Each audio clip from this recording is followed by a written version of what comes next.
Hey, it's Clayton and Jack, and in today's video, we're going to talk about 3 proven ways to find Mr. Right. Now, what you're going to notice is we're going to talk about 3 behaviors, thoughts, or beliefs that they're kind of subtle. Like they're not necessarily out there. You wouldn't assume that these things would be blocking you from finding Mr. Right, but these are what we see get in the way of most women that are trying to find a guy to settle down with. So, Jack, do you want to start us off with number 1? Yeah, let's do it. Cool.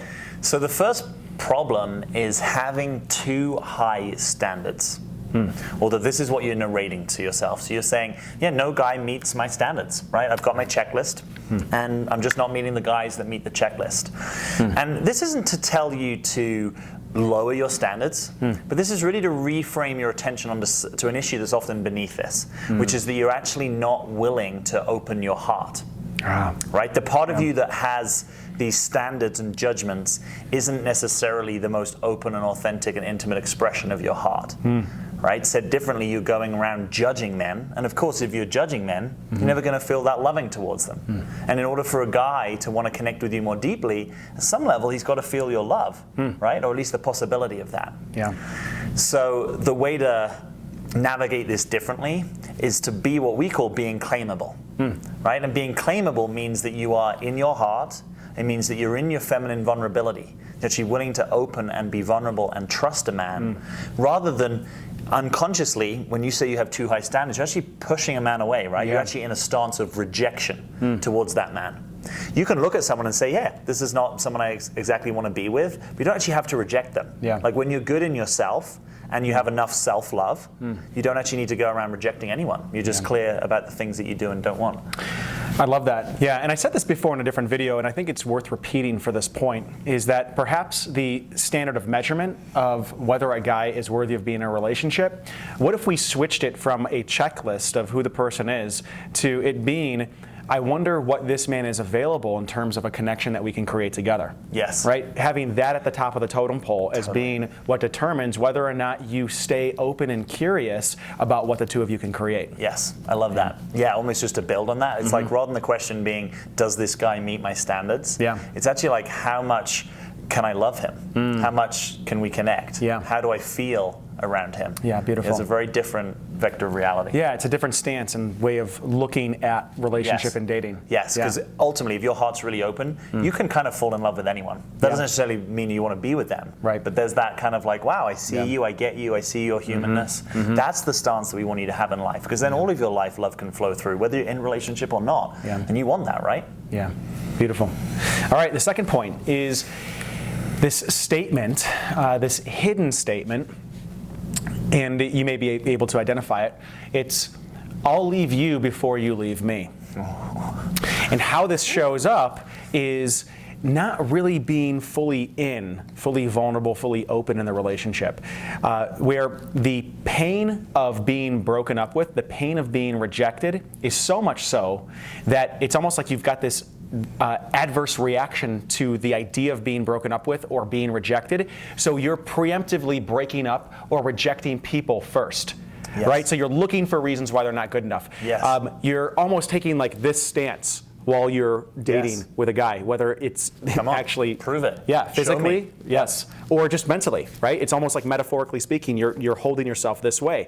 And what that does is, whether you are speaking it out loud or not, the man feels energetically rejected by you, even if he's a good guy. And when a guy feels rejected, it's very hard for him to even show up and show you who he really is, because it's just too dangerous. It's too much of a risk for him. Notice when Clayton's in that stance, I mean, this is a closed and defensive stance.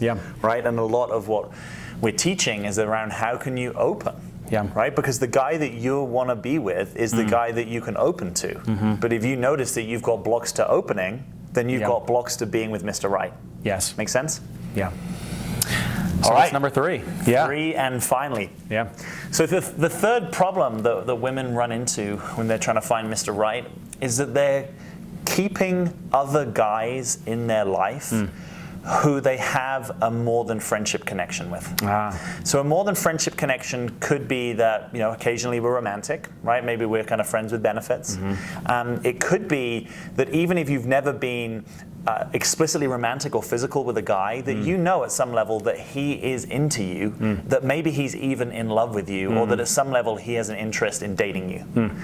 But that you keep him in close enough proximity that he's kind of in your circle, and he's kind of knocking on your door, and maybe occasionally after a few drinks sometimes he expresses his love for you, and you're not making a clear boundary with him. Right. And what it ultimately can lead to is a situation where it makes it harder for Mr. Right to fully feel safe to claim you, right? Where it could mean that you're actually addicted to a number of people being in love with you at some level, and you're afraid of losing that kind of contact with them, or that just bluntly you are afraid at some deep and fundamental level of opening yourself fully to a guy who really does want to be with you and that you might be with, that possibility actually scares you. So at a very unconscious level, you're pushing it away by keeping all these doors open around you. So the point here is, what would it take for you to actually close the door so that you are fully available in one direction? Now you might say, well, hey, that doesn't work for me. Maybe you're polyamorous or something like that. Now I would say, okay, cool. What's it like for you to fully love one person and to fully open to them, and then maybe you can introduce other people.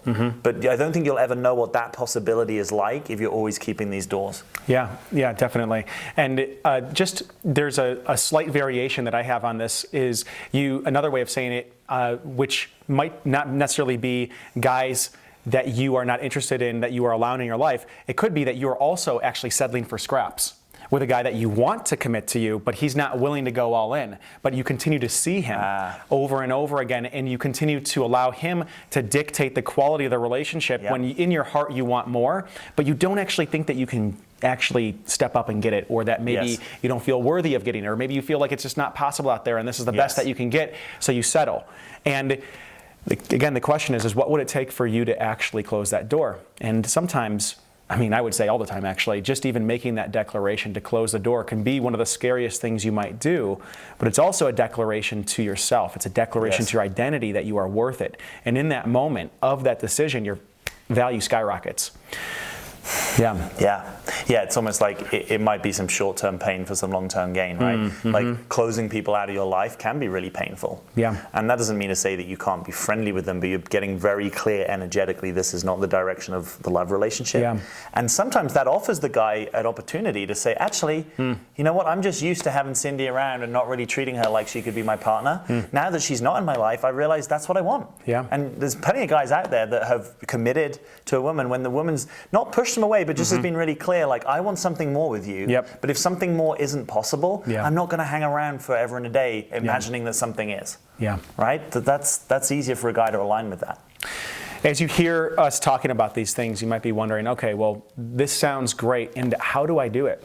Right? How do I actually, number one, begin to believe in myself and have the courage and start to see myself as a valuable, high-quality woman who deserves the type of love life and commitment that I want? Maybe what are the skills necessary? How do I even position myself this way? What does that conversation look like? And we have set out to really solve and create answers to these questions. And one of the ways to get started is actually to join our live webinar that we are offering you right now. It's actually, you can click on the link below and you can pick a time that works for you. It's called 3 Keys to Becoming Relationship Ready, or 3 Keys to Attract a High Quality Man. And do you have anything you want to say about that? I think you should join us. I mean, we've had great feedback on the webinar. It's very potent. It's real, right? This is not gimmicks, tricks. I mean, if you've been with us through any of these videos, you'll know that we're trying to really get to the heart of the matter in an open, honest, authentic way. And this content is rich and powerful. So, if you join us, it's 90 minutes, it's action-packed. You're going to want to shut the world out, really just focus up, because you have the possibility of a breakthrough through this webinar, and it's completely free. I think you should just... Absolutely. Great. So click the link below, enter your email address, pick a time that works for you, and we will see you on the other side. Thanks for listening.